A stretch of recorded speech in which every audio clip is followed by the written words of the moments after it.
Maayong hapon, diri sa Ebanghelyo, gisaway nila si Kristo. Unsaon man niining tawhana, paghatag kanato sa iyang lawas aron kanon, unsa tawakwak? Mga igsuon, kadaghanan bitaw nato, basta gani i-criticize or sawayon. Either mupalayo ta, dayon maguol kay gidibdib, or paliton ang away ug mubalos. Pero tan-aw ang atong Ginoo. Instead nga mupalayo ug dibdibon ang kasakit or mubalos, iya hinuong gidungagan kay kampante siya nga mauni ang kamatuoran, dili ko magpaapekto.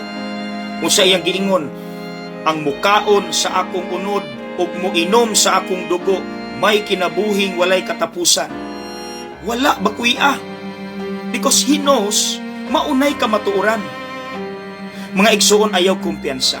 Kay ang kalibutan karon daghan kay oposisyon.